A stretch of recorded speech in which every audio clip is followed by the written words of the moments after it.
Assalamualaikum warahmatullahi wabarakatuh. Nama saya Sri Rahmatika dari Prodi Komunikasi dan Penyiaran Islam. Di sini saya akan menjelaskan tentang beberapa karya ilmiah. Yang pertama, saya akan menjelaskan tentang kutipan. Kutipan adalah pinjaman kalimat atau pendapat dari seorang pengarang atau ucapan seseorang yang terkenal, baik terdapat dalam buku-buku atau majalah-majalah. Kutipan memiliki beberapa manfaat. Berikut adalah manfaat dari kutipan. Yang pertama, untuk menegaskan isi uraian. Yang kedua, untuk membuktikan kebenaran dari sebuah pernyataan yang dibuat oleh penulis. Yang ketiga, untuk memperlihatkan kepada pembaca materi dan teori yang digunakan penulis. Yang keempat, untuk mengkaji interpretasi penulis terhadap bahan kutipan yang digunakan. Yang kelima, untuk menunjukkan bagian atau aspek topik yang akan dibahas. Dan yang keenam, untuk pencegahan penggunaan dan pengakuan bahan tulisan orang lain sebagai milik sendiri atau plagiat. Kutipan terbagi ke dalam dua macam. Yang pertama, kutipan langsung. Kutipan langsung adalah bentuk dari pemakaian kutipan yang dilakukan oleh seseorang penulis dengan cara menulis kembali sebuah ide pokok pikiran orang lain yang sama persis dengan aslinya. Atau bisa juga dikatakan bahwa seorang penulis secara langsung memakai teknik copy-paste tanpa adanya sebuah pengubahan dari kalimat aslinya. Yang kedua, kutipan tidak langsung. Kutipan tidak langsung adalah sebuah kutipan yang mengutip kembali kalimat tertentu dengan cara mengubah atau bahkan meringkas kalimat dari sumber aslinya, tetapi tidak menghilangkan makna murni dari sumber aslinya. Saya akan menjelaskan tentang footnote atau catatan kaki. Catatan kaki atau footnote adalah daftar keterangan khusus yang ditulis di bagian bawah setiap lembaran atau akhir bab karangan ilmiah. Catatan kaki biasanya digunakan untuk memberikan keterangan dan komentar, menjelaskan sumber kutipan, atau sebagai pedoman penyusunan daftar bacaan atau bibliografi. Catatan kaki dicantumkan sebagai pemenuhan kode etik yang berlaku, sebagai penghargaan terhadap karya orang lain.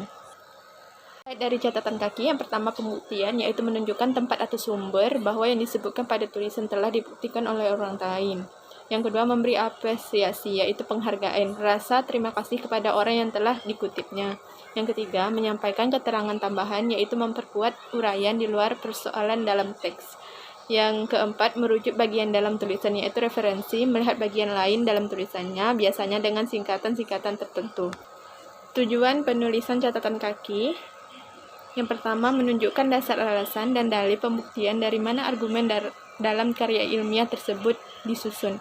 Yang kedua, membantu pembaca menelusuri sumber-sumber yang dijadikan rujukan dengan lebih cepat dan mudah. Yang ketiga, menghindari plagiasi dalam bentuk apapun. Yang keempat, menyatakan utang budi dan memberikan apresiasi kepada pengarang yang pendapatnya dikutip dalam karya ilmiah. Yang kelima, menyampaikan keterangan tambahan dan memperkuat penjelasan. Yang keenam, menunjukkan keterkaitan bagian tersebut dengan bagian lain dalam teks yang sama, bagian di halaman sebelum atau sesudahnya. Perbedaan footnote, endnote, dan body note dalam penulisan karya ilmiah, baik berupa makalah, skripsi, tesis, atau disertasi, ada 3 cara untuk mencantumkan rujukan. Cara-cara tersebut adalah dengan catatan kaki atau footnote, catatan akhir atau endnote, dan catatan tubuh atau body note. Perbedaan ketiga cara percantuman rujukan tersebut sebagai berikut. Footnote atau catatan kaki diletakkan di margin halaman bawah karya ilmiah. Penulisan rujukan mengikuti kaidah yang akan dicontohkan di dalam bab selanjutnya di artikel ini. Yang kedua, endnote atau catatan akhir diletakkan di bagian akhir karya ilmiah. Teknik penulisan rujukan sama dengan penulisan catatan kaki atau footnote. Yang ketiga, body note atau catatan tubuh diletakkan di dalam teks utama karya ilmiah tersebut. Teknik penulisan yaitu ditulis dengan urutan nama penulis, tahun terbit, dan halaman. Dan catatan kaki dan daftar pustaka. Banyak penulis yang melakukan kesalahan dalam penulisan catatan kaki dan daftar pustaka. Persamaan antara catatan kaki dan daftar pustaka adalah sama-sama memberikan rujukan dan sebagai bukti bahwa teks tersebut bernilai ilmiah. Namun, keduanya memiliki perbedaan. Untuk lebih memahaminya, berikut ini perbedaan antara catatan kaki dan daftar pustaka. Yang pertama, daftar pustaka atau kepustakaan merupakan daftar bacaan yang menjadi sumber rujukan. Sedangkan catatan kaki tidak hanya berisi daftar bacaan, tapi juga dapat berupa keterangan tambahan. Yang kedua, catatan kaki menampilkan data yang lebih lengkap sampai ke nomor halaman. Sedangkan daftar pustaka hanya mencantumkan sampai ke judul kepustakaannya saja, baik dalam bentuk buku maupun makalah. Yang ketiga, pemisahan poin utama dalam catatan kaki menggunakan tanda koma, sedangkan dalam daftar pustaka menggunakan tanda titik. Yang keempat, nama pengarang dalam daftar pustaka ditempatkan secara terbalik, nama belakang atau marga baru nama depan. Sedangkan dalam catatan kaki, nama marga diletakkan di belakang seperti biasa. Yang kelima, daftar pustaka diletakkan di akhir makalah dan disusun dalam bentuk bulat berdasarkan abjad, ibid, log-sheet, dan ob-sheet dalam catatan kaki. Dalam penulisan catatan kaki dikenal bentuk ibid, ob-sheet, dan log-sheet. Bentuk-bentuk tersebut dibuat untuk mempersingkat penulisan catatan kaki, terutama jika harus diketik secara manual. Yang pertama, ibid. Ibid merupakan kependekan dari ibidium, yang berarti tempat yang sama dengan di atas. Ibid digunakan jika rujukan yang sama digunakan secara berurutan. Yang kedua, log-sheet merupakan kependekan dari loco citato, yang berarti lokasi yang sama dengan yang telah dikutip atau disebutkan. Yang ketiga, ob-sheet merupakan kependekan dari opere citato, yang berarti pada karya yang sama dengan yang telah dikutip atau yang telah disebutkan. Selanjutnya, saya akan menjelaskan tentang makalah. Makalah merupakan salah satu bentuk karya tulis ilmiah yang membahas sebuah gagasan atau topik yang telah ditentukan dan wajib menaati sistematika penulisan karya ilmiah. Makalah adalah salah satu jenis karya tulis yang bersifat ilmiah dengan pembahasan permasalahan tertentu. Pada umumnya, pembuatan makalah bertujuan untuk memenuhi tugas tertentu seperti tugas akademik dan tugas non-akademik. Menurut Kamus Besar Bahasa Indonesia, makalah diartikan dalam dua hal. Yang pertama, dalam tulisan resmi tentang suatu pokok yang dimaksudkan untuk dibacakan di muka umum di suatu persidangan dan yang sering disusun untuk diterbitkan. Yang kedua, didefinisikan sebagai karya tulis pelajar atau mahasiswa sebagai laporan hasil pelaksanaan tugas sekolah atau perguruan tinggi. Makalah memiliki beberapa ciri-ciri. Yang pertama, isi dari makalah adalah diangkat dari kajian literatur yang sudah ada sebelumnya. Bisa juga berisi laporan dari pengamatan lapangan. Yang kedua, presentasi makalah adalah dalam bentuk seminar, sidang, atau diskusi. Yang ketiga, bagian utama atau struktur makalah yang biasa dalam penyusunan makalah adalah terdiri dari pendahuluan, isi, dan kesimpulan. Yang keempat, mempunyai sistematika dan kaidah penulisan EYD yang benar. Yang kelima, sarana untuk mengukur kemampuan pelajar atau mahasiswa. Yang ketujuh, menunjukkan kemampuan dalam merangkai berbagai sumber informasi sebagai satu kesatuan yang utuh. Ada beberapa jenis makalah. Yang pertama ada yang namanya makalah deduktif, yang kedua makalah induktif, yang ketiga makalah campuran. Pada makalah campuran dapat dibagi lagi menjadi 6 jenis. Yang pertama makalah ilmiah, makalah kerja, makalah kajian, makalah posisi, makalah analisis, dan makalah tanggapan. Untuk pembuatan suatu makalah tentu terdapat sistematika penulisan makalah. Berikut sistematika penulisan makalah. Yang pertama, cover. Cover berisi judul makalah, tujuan pembuatan makalah, nama dosen pengampu, logo kampus, nama-nama penulis atau NIM, nama jurusan, nama fakultas, nama universitas, dan tahun ajaran.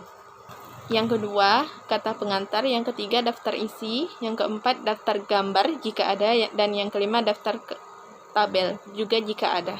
Yang tentunya, bagian inti makalah terdiri dari pendahuluan, yang A-nya latar belakang, B permasalahan, C tujuan penulisan. Yang kedua, pembahasan. Yang ketiga, penutupan, kesimpulan, saran, dan daftar kepustakaan. Selanjutnya yang akan saya bahas yaitu mengenai artikel. Artikel adalah salah satu karya ilmiah yang ditulis berdasarkan hasil penelitian dan hasil pemikiran atau kajian pustaka. Dapat pula dikatakan bahwa artikel adalah karya tulis yang berisi opini seseorang yang mengupas tuntas suatu masalah tertentu yang bersifat aktual dan kadang-kadang bersifat kontroversial dengan tujuan untuk memberi informasi, mempengaruhi, dan lain-lain sebagainya. Jenis artikel berdasarkan cara penyampaian dan tingkat kesulitannya. Artikel dapat dibagi atas 4 jenis, yaitu yang pertama artikel praktis. Artikel praktis lebih menitik beratkan pada keterampilan daripada pengembangan pengetahuan analisis suatu masalah. Penulisannya pun cenderung menggunakan karangan narasi, artinya pesan disusun sesuai dengan urutan waktu, peristiwa, dan atau tahapan-tahapan. Yang kedua, artikel ringan. Artikel ringan biasanya mengangkat masalah-masalah yang ringan dalam artian tidak memerlukan pemahaman mendalam. Artikel seperti ini biasa dikemas dalam bentuk informatif atau hiburan. Yang ketiga, artikel halaman opini. Artikel opini biasanya mengupas tuntas suatu masalah secara akademis. Oleh karena itu, penulis harus orang-orang yang benar-benar ahli di bidangnya. Contoh artikel opini adalah orang tua guru utama dalam pendidikan. Yang keempat, artikel analisis ahli. Artikel analisis ahli lebih berat daripada artikel opini. Artikel ini juga harus ditulis oleh orang yang berdisiplin ilmu sesuai dengan topik artikel. Saya akan menjelaskan tentang skripsi. Skripsi adalah karya tulis ilmiah mahasiswa untuk melengkapi syarat mendapatkan gelar sarjana. Menurut Kamus Besar Bahasa Indonesia, skripsi merupakan karangan ilmiah yang wajib ditulis oleh mahasiswa sebagai bagian dari persyaratan akhir pendidikan akademisnya. Jadi, skripsi adalah karya tulis ilmiah hasil penelitian mahasiswa sarjana strata 1 atau S1 yang membahas hasil penelitiannya sesuai kaidah penulisan dan aturan skripsi. Skripsi diklasifikasikan menjadi beberapa jenis. Yang pertama, berdasarkan metode penelitian. Berdasarkan metode pengambilan data atau metode penelitiannya, karya ilmiah ini dibagi menjadi beberapa jenis. Yang skripsi kuantitatif. Skripsi kuantitatif yaitu skripsi yang metode pengambilan data dan penelitiannya menggunakan kuesioner atau survei yang disebarkan kepada subjek penelitian. Yang kedua, skripsi kualitatif. Skripsi kualitatif yaitu skripsi yang metode pengambilan data dan penelitiannya menggunakan metode wawancara dan observasi lapangan secara mendalam. Berdasarkan hasil kajian pustaka. Skripsi jenis hasil kajian pustaka berisi pembahasan suatu topik atau suatu hal yang dilakukan untuk pemecahan masalah yang didasarkan pada pengkajian secara kritis dan mendalam terhadap bahan pustaka yang relevan dengan topik yang akan diteliti. Selanjutnya, berdasarkan hasil penelitian lapangan. Penelitian lapangan merupakan penelitian yang berpijak pada pengumpulan data empiris di lapangan. Selanjutnya, saya akan menjelaskan tentang tesis. Tesis ini adalah pernyataan atau teori yang didasarkan pada berbagai jenis argumen yang diungkapkan atau ditulis dalam bentuk karangan yang sengaja dibuat untuk dapat menyelesaikan program pendidikan pada tingkat pendidikan tertentu sehingga penulis dapat layak dan berhak mendapatkan gelar sesuai dengan disiplin ilmu yang sudah ia tekuni. Jenis-jenis tesis. Yang pertama, tesis kuantitatif. Yang kedua, tesis kualitatif. Tesis kuantitatif adalah tesis yang dibuat untuk membangun atau mendirikan berbagai jenis pernyataan atau kerangka kerja hipotesis. Tesis kuantitatif sering juga digunakan sebagai nalar deduktif atau hipotetik. Yang kedua, tesis kualitatif adalah tesis yang dibuat untuk tidak membangun berbagai pernyataan atau kerangka kerja hipotesis. Jenis tesis ini dimaksudkan sebagai penelitian non-kuantitatif. Selanjutnya, disertasi. Disertasi adalah paparan diskusi yang menyertai sebuah pendapat atau argumen. Pendapat atau argumen itu sendiri disebut sebagai tesis. Umumnya, istilah disertasi dan tesis dipakai untuk mengacu pemaparan diskusi yang bersifat scholar atau akademis. Disertasi adalah karya ilmiah mahasiswa untuk jenjang pendidikan S3 yang berupaya menciptakan suatu teori baru dengan menguji hipotesis yang disusun berdasarkan teori yang sudah ada. Selanjutnya, artikel ilmiah. Artikel ilmiah merupakan tulisan ilmiah yang dapat berbentuk artikel ulasan atau review artikel maupun artikel penelitian atau research artikel. Definisi lain dari artikel ilmiah yaitu karya tulis yang isinya dapat berupa laporan yang tersusun secara sistematis dan bisa berupa hasil studi atau hasil penelitian yang disajikan kepada komunitas ilmiah tertentu. Selanjutnya, kertas kerja. Kertas kerja adalah karya tulis ilmiah yang bersifat lebih mendalam daripada makalah, dengan menyajikan data di lapangan atau kepustakaan yang bersifat empiris dan objektif. Selanjutnya, esai. Esai sering juga disebut artikel, tulisan atau komposisi. Dalam arti yang lebih luas, esai juga dipahami sebagai sebuah karangan. Secara umum, esai didefinisikan sebagai sebuah karangan singkat yang berisi pendapat atau argumen penulis tentang suatu topik. Yang selanjutnya, laporan. Laporan ialah bentuk karangan yang berisi rekaman kegiatan tentang sesuatu yang sedang dikerjakan, digarap, diteliti, atau diamati, dan mengandung saran-saran untuk dilaksanakan. Itu tadi telah saya jelaskan tentang berbagai macam karya ilmiah. Maaf atau kekurangan yang telah terjadi. Wabillahi taufiq wal hidayah. Wassalamualaikum warahmatullahi wabarakatuh.